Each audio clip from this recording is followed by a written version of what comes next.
Mga kapuso, sentro pa rin ngayon ang impeachment trial ang mga bank account ni Chief Justice Renato Corona at sa paglilitis kahapon, ipinunto ni Senador Alan Peter Cayetano na hindi na dapat ipasabpina ang mga dokumento ng PESA bank accounts ni Corona dahil impeachment case ito. Dapat, kusa na lang itong ibinibigay ng bangko tulad ng ginawa noon ni Clarissa Ocampo noong impeachment trial ng nooy presidente si Joseph Estrada. Ang sagot naman ng PS Bank President na si Pascual Garcia, ang ginawa noon ni Ocampo, nakasama sa kanyang bangko at ang paghalukay sa mga bank account na isang tao kahit pa sa impeachment case, may epekto nga ba sa negosyo? Yan po pag-uusapan natin kasama si Professor Winnie Munsod. Good morning, Tita Winnie. Good morning, Pia. Good morning, mga kapuso. Talaga naman, banking, the money industry is a confidence thing. Kasi ang mga bangko, ganito yan, tumatanggap sila ng deposito. Siyempre, para so they can make money, they have to invest itong mga deposito. So at any one time, kung lahat ng mga depositors nila, pumunta sa kanila at kukunin yung deposito nila, hindi nila kaya yon. And the only reason why the depositors don't do that is because they have confidence sa bangko. Pag nawala yung confidence sa bangko, may problema na yan. Ngayon, the question is, do these people want to risk it? Sasabihin, meron ba kayong seguridad na ganyan ang mangyayari? Of course, there is no such thing. It's a risk. For God's sake. And so, the point is, alam natin na noon, si Clarissa Ocampo, when she said something, it had nothing to do with the bank itself. Right? It was with one depositor. It was with one... And yet, there was a run on the bank. You cannot help that. My God, baka ito mangyayari sa akin. I better take that. My God, that bank, talagang sira na yan kay Pinoy o whoever it is. At pupuntarihan na yan ng Bangko Sentral kasi hindi sila nag-cooperate. Ayun ang mangyayari. That's what's coming in. So they start to panic. And the moment they panic, that's what happens. That's when the problem So let's face it.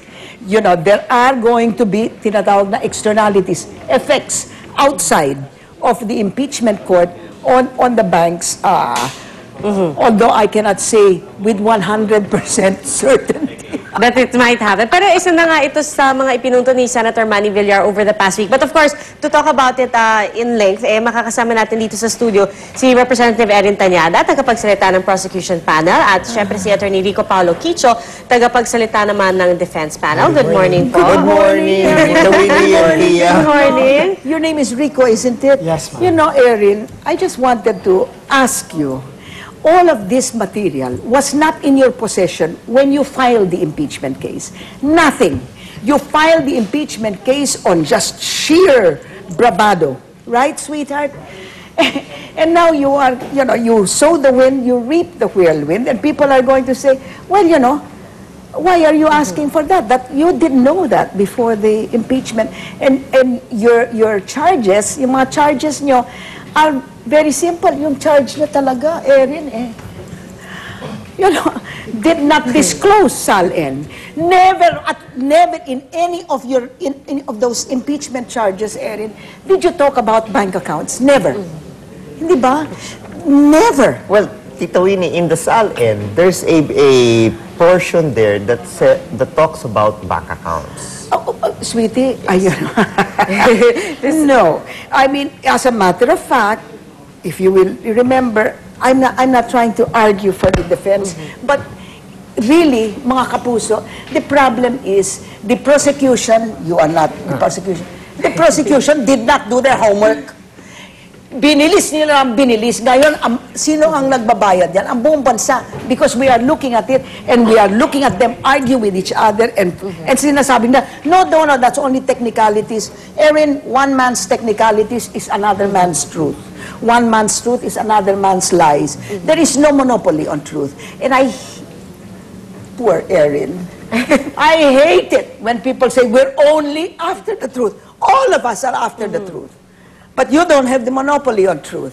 That kills me. Go ahead, defend yourself. Yes, Congressman, kasi yung Article 2 has always been parang the bone of contention here, parang laging pinag-aawayan Well, diba sinabi na ng korte, it's also the impeachment court. They said, hindi pwede ito, illegal, illegally gained. 2.4, illegal wealth. And then they're bringing it in again. Pero Tito Winnie, yung 2.2, 2.3 is with regard to truthfully disclosing the salary. All of a sudden, you have an album that truthfully discloses. That's not what you said. You said he did not disclose. Yes. Okay? Ayon. Now, yung pala he disclosed, but you just didn't look for it. The issue of disclosure, Tita, it has to be truthful because he swears that the SALN is true. I will agree that you can talk about the truthfulness, but you did not talk about, you were only talking about the fact that he did not want to bring out his SALN. That's what you said in that impeachment. And then you had yung mga baka sakali, so you had those little things.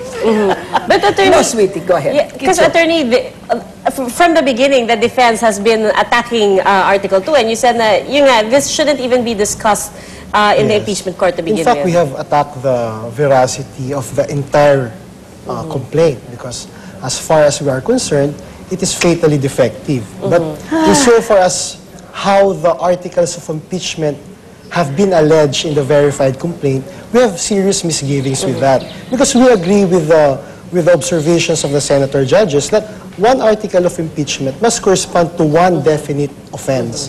And that is the problem now that we are encountering. Nasa Article 2 pa lang po tayo, nakikita na natin yung nagiging problema. So parang ang sabi nga ho namin sa depensa, hindi lang to 8 articles of impeachment, parang 15 to or 16 articles of impeachment. And I remember, pero sinasabi nila, technicality yan, ikaw naman eh. Ang hirap sa inyo, masyado kayong technical. It's more of it's procedural. Of course, I procedural due totally process agree po. with you. pero nung isang araw kasi sinabi nyo, I remember sa press conference niyo na parang kung mapatunayan na peke nga itong mga dokumento naka-attach dun sa ibinigay ng prosecution, ipapastrike off the record niyo lahat ng naging testimonya tungkol sa PSA. Pero gusto kong malaman, attorney, you know, we were criticizing the prosecution because they were always having press conferences. Yes, ma'am. Aba, ngayon sumali na kayo. Opo. Anong ibig sabihin nun? Was that a self-defense thing? Or you say, ganyan palang gusto nila, ganyan tayo mag-aaway? Hindi naman po, di nawalaan kayo ng moral high ground. Opo, hindi naman po because katulad nga po ng lagi namin ipinapaliwanag that feeling po namin, responsibilidad po namin sa tao na malaman din po nila kung ano yung nangyayari sa likod ng paglilitis.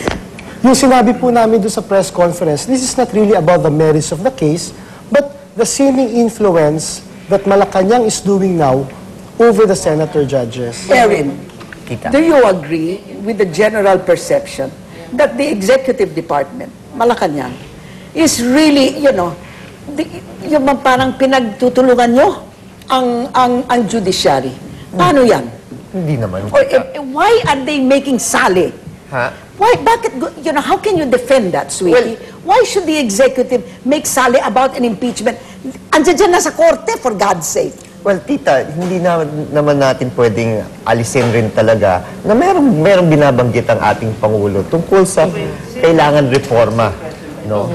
Kaya may reforma na nga siya bakit pa niya, but well, all I'm saying is that it looks very much like the executive and the legislature are ganging up against the judiciary. And that always, that's one of the reasons why I bring it up. You must understand, mga kapuso, naku, atake ako ng atake kay Corona. But when he is being treated this way, hindi pwede, baka mangyari sa akin yun eh. Hindi ba? So, what can happen to Corona can happen to you if you displease the powers that be. So yung and I proseso pa don't rin like that. Goes I back want to be able to fight. following the process. No? Yeah, Well, and protect my rights. As an individual, di ba? And any citizen naman would like that. Pero, like we mentioned earlier, today is your Friday. Dahil last araw ng impeachment trial for this week. This is a good day to start. I want to ask you personally, how long do you think this impeachment case will last? How much longer? Well, kami po, ang schedule namin, we want to end our presentation of evidence before the recess of Congress, which is the 3rd week of March. Oh, Jesus, Mary and Joseph, you Attorney start Giselle, January 16. You're going to end the 3rd week of March. That's 2 months. And then they have 15, 16, at 2 each. That's going to be what? 8, another 2 weeks, maybe another 3 weeks. Wow. The impeachment case, mga kapuso, the impeachment case against Samuel Chase, the Associate Justice of the Supreme Court, it lasted all of 2 months. from beginning to end, 2 months, tapos na. Well, maybe Tita yung problema kasi dito, we don't have a history on impeachment. And this Well, they had no this is- history on impeachment. This is- It was 200 years ago. Nako, This is a learning curve also for the impeachment court. Okay. Well, si also. Senator Soto earlier, di ba, he said at the start, sana by March 3, matapos yung buong trial, but we'll see. Sorry to have to cut the... No, Okay. last question. Ano bang gagawin niyo doon kay Umali? Sinabi niya, andun siya sa Senado, merong pumunta sa kanya. Right? Hindi makita-kita ng CCTV. That's the closed circuit television of the Senate. Hindi makita. You know, sinunod ng camera sa tapes. And then now And then he what? says that hindi ko na natatandaan kung saan. Baby, hindi ba medyo halata? Well, kami, naniniwala kami kay Congressman Ray Umali. But there is physical proof that can either defend, deny or buttress. And it's not there in the CCTV. Well, Unless, of course, the lady approached him while he was in the bathroom. If that happened, he would remember. But the Meron defense... po.